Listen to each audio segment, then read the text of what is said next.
back to Unapologetically Woman. We're celebrating phenomenal women all across Kentucky who make no apologies for their perspectives or the impact that they're making in the community.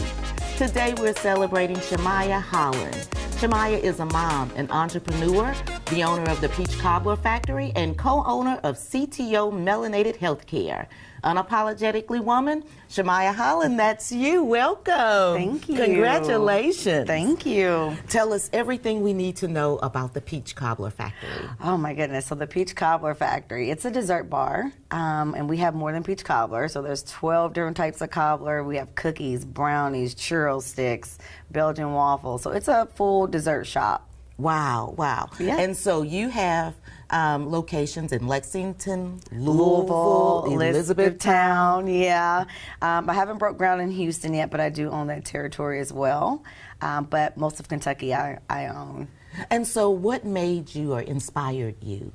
It was Grandma's cooking, also being in the kitchen during holidays with all of my family members. And so I'm originally in IT, and so I made some good investments, and I thought, okay, let's try this thing. And so you drew your inspiration from family recipes? Yes. Yep.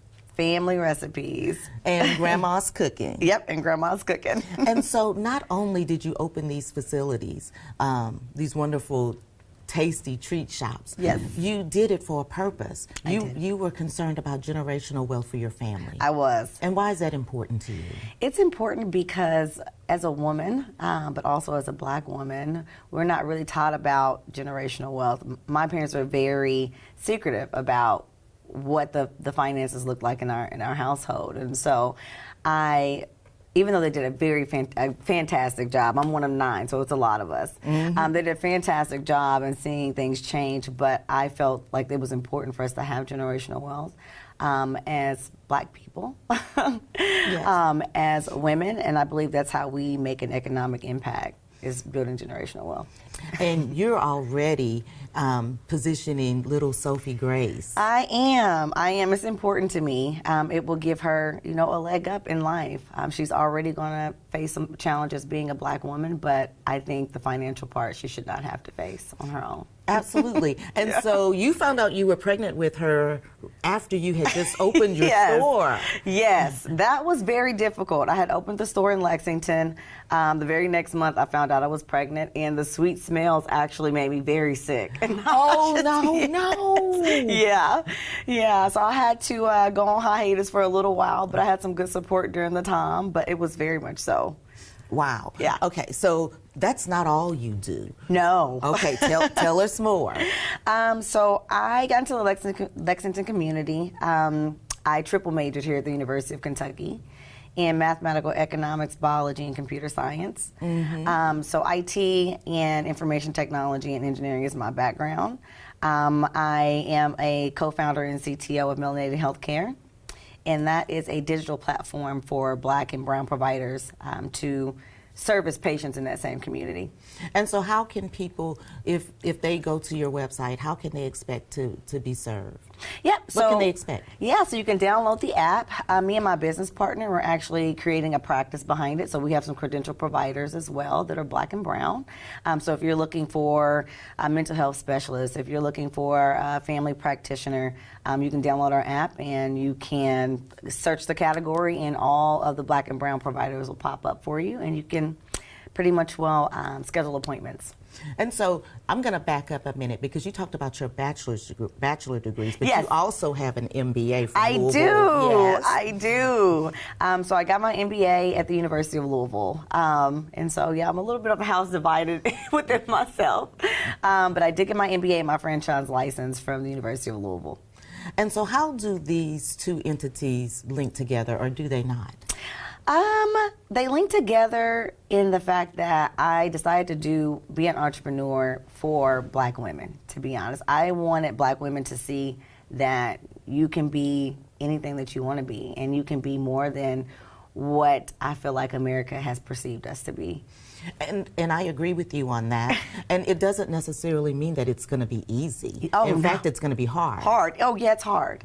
But women can do hard things. Yes, we can.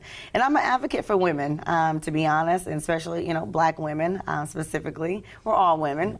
Yeah. But I do feel like we can do anything, but it is much harder for us. I see 2, 3 o'clock in the morning days, and I can run probably a 24-hour day between all of my businesses. But I do it because I want to be a beacon of hope for women. Wow, that's incredible. Yeah. So who in your background, you talked about your grandmother. Yes. Who in your background was your beacon of hope? I want to go to my grandmother, honestly. She had a high school education at a time where it wasn't known for us. And I feel like she had 10 kids at the same time. And so she lived on a farm. So I feel that for her, I know that she went through a lot to get her high school education during that time. My mother, I would have to say, would be my beacon of hope. She went from dirt floors to driving a Mercedes, So I mean, she's an amazing. Entrepreneur as well? She's an entrepreneur. She owns some daycares in Hopkinsville, Kentucky. She's also a pastor in Hopkinsville, Kentucky. So she services the community, and she stands up from a spiritual perspective for women. So she battled a time when women couldn't be, pastors, but she was one. So your grandmother, your mother, now you, and you're setting the field for other women to be able to have someone to look up to. Yes. How does that make you feel? It makes me feel good. It's very hard being a trailblazer. Sometimes it can get really lonely, but I do want women to take that same path and not have to have those same obstacles. When your mom is looking at you, how proud is she of you? She's super proud, and she's actually celebrating her 70th birthday this weekend, so we'll be all with her. Happy birthday, yes. Mom. Happy birthday. Yes, I love her. And we do a lot together, and so I can just see it in her eyes. Sometimes when I'm going through tough days, I just lay my head on her lap, and she rubs my head. She's been doing that since I was maybe 12. So. Wow. Yeah. And so just bringing that comfort and that level of support to you, yeah, because she knows how hard it is. She does. A business owner herself. Oh, yeah. And so when you look at your future, what do you think you see? More Oh, stores, more businesses? Oh, yeah, definitely more stores. So I have 5 open now, but I own around 20, 25 stores in the regions that I purchased. So definitely more stores. Melanated Healthcare, I do want to see that expand as well. And I also have some other tech ideas that I'm in the process of creating. Anything you want to give us a peek at?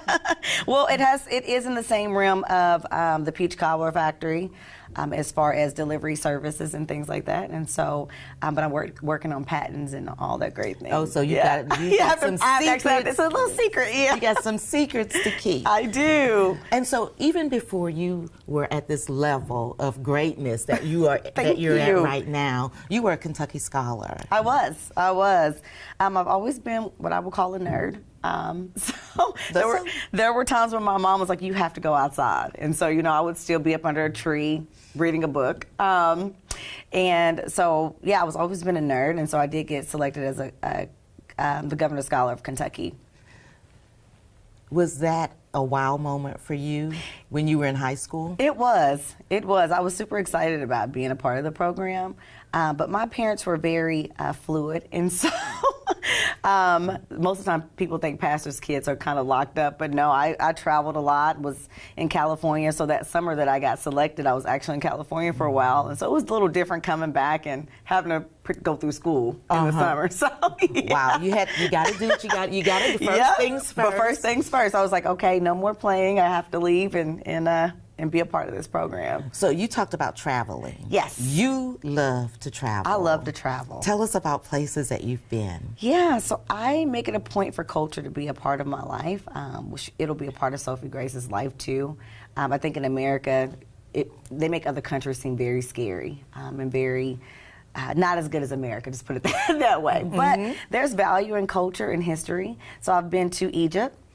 I've actually seen mummies, which I think was that was It was eye-opening. I cried when I went to Cape Town, South Africa, because it was the first time I was on African soil. So it brought up a lot of the heart and pain and things that I feel like our culture may have went through being from Africa. And so Do you think that a lot of people who visit Africa feel that same way, that it emotionally overtakes you? Oh yeah, oh yeah. Like I went to where they held Nelson Mandela, and it just overtakes you. It really does. I learned, that I may like colors and I'm vibrant because Africa is so vibrant, and I felt good to be a majority. Mm-hmm. So it makes you feel totally different than being in America. They had very nice wineries. I went to safaris, very rich resources and land and culture there. So I would encourage everyone to go to Africa. To take that trip? Yeah, I would. Where else have you been? I've been to Greece, and so that was definitely a different culture. What was the most fascinating thing about the culture there that you experienced? Oh, I think the most fascinating thing about Greece is the way that they live. They don't know that there's a weekend. So that's one thing. I was like, well, what do you guys do on the weekend? They didn't know about a weekend. Oh, wow. They work 8 months around the clock, no days off, and they get 4 months off. And the government takes care of them for those 4 months.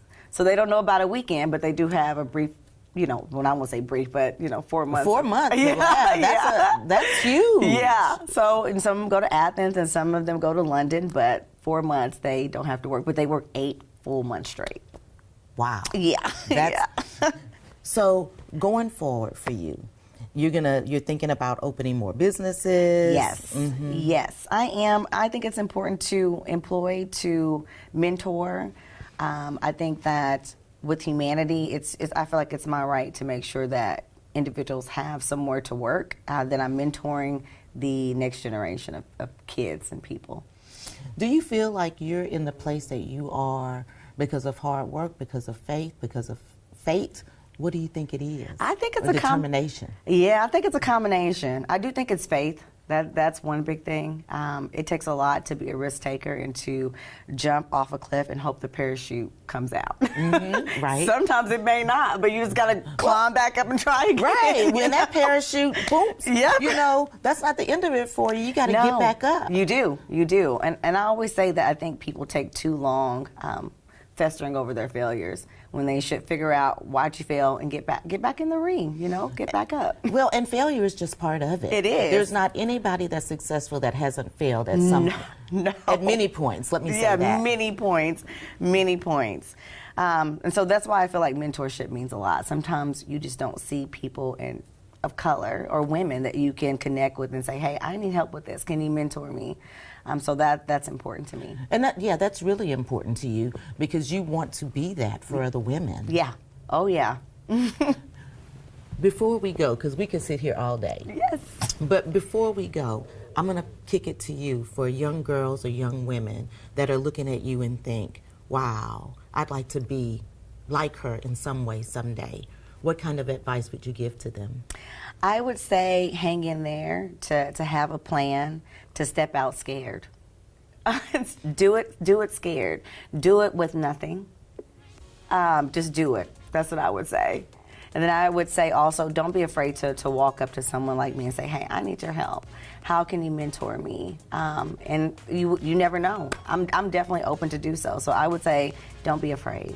Don't be afraid. Yep. Thank you so much. Thank you. You guys heard it for the first time ever on this show. Walk out scared, but just do it. Don't be afraid to do whatever needs to be done and take that risk and that chance. Continue to watch as we celebrate other phenomenal women in Kentucky who are really making changes and doing things big. I'll talk to you soon on Unapologetically Woman.